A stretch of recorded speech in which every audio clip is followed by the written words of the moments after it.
Hey, this is Russ. A couple of weeks ago, I talked about the new helmet that I had purchased, and I want to talk a little bit more about that. Now, recently, as you know, with the Bob Saget passing, he had passed away because of head injury. And so I thought more about it. I says, well, I bought my helmet before he passed on, and I think it's now something that people are talking more about. And so I'm glad I actually got the better helmet. I appreciate those who bought their e-bikes using my discount code for Rad Power Bikes allowed me to buy a better helmet. So this is the helmet that I purchased. This is made by a company called Bern, and overall, it's a better helmet than the one that I originally had, which is this thing here. These look fancy and all. It's got a lot of aerodynamics looking to it, but construction-wise, I'm pretty sure this is much better. And inside, I mentioned too that it had this yellow liner in the inside. That's the MIPS system. I wasn't sure what MIPS stands for and what it did, but MIPS, I'm going to look off screen here again. The MIPS is the Multi-Directional Impact Protection System, okay? And reading it just says it's designed to protect against rotational violence to the brain caused by rotational impacts. Now, I actually saw a video about it, and what it is it seems like this MIPS system moves. This yellow liner actually shifts a little bit in there, and I don't know how this actually will help you, but apparently what it does, it allows you to move with any type of rotational force that goes on in there. So they said when that locks up, it's time to get another helmet. So if you had an impact injury, well, not an injury, but an impact accident to the helmet, and if that locks up, then that means the MIPS system doesn't work anymore and you need something else. So I don't know whether that really helps or it doesn't, but according to their videos, of course, it tells you that it does. So I'll take their word for it that it does do something. But anyways, I just wanted to say real quickly that, getting a better helmet might really be worth it. My wife had said to me that, of all the things that I buy for my e-bike, if I bought another helmet, she would never complain about that. So she might have something. So I'm going to encourage you guys too, if you have a basic bike helmet, consider investing in a better helmet. Yeah.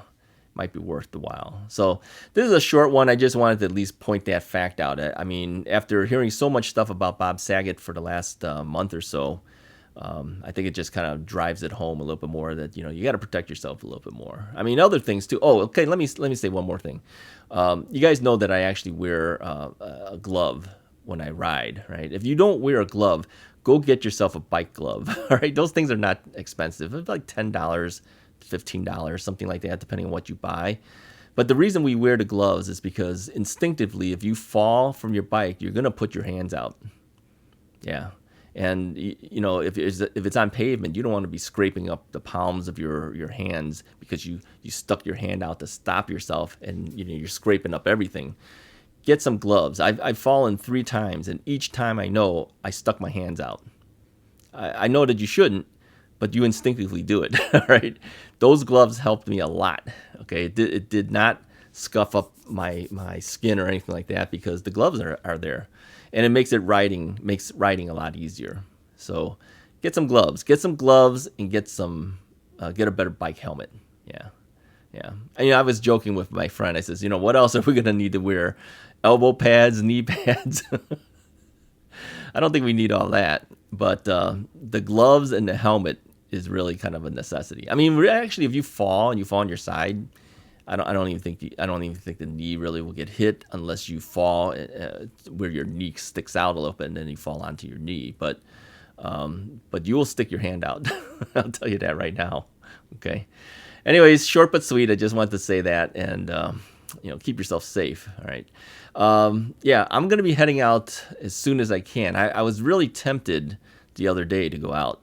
Yeah, after I made that video about smoking up 2 pork butts and doing pulled pork, that I think the weather was like 25 to 30 degrees that day. The very next day, our weather jumped up to 50 degrees, 50, 51, 52, something like that.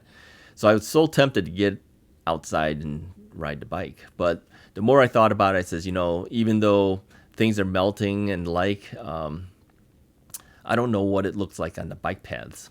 I don't know if they shovel that or they don't. I've never been out there during the winter months, and I would hate to have ridden all the way out there and then find out that they didn't shovel it and there's some still snow on there. So I didn't go. I could have ridden the streets, but I said, nah, no, not as interesting. Plus, then I'd be dealing with cars and stuff like that again. And I said, nah. I'm tempted. I tell you, I'm so tempted sometimes to go if the weather's decent. Just like, oh, can I just get out there? But no, better safe than sorry. So I'm still holding off. Doesn't mean I don't think about it. I want to get out there really bad. Anyways, if you like this video, hit the like button. I can't even talk. Hit the like button, hit the subscribe button. Talk to you guys next time.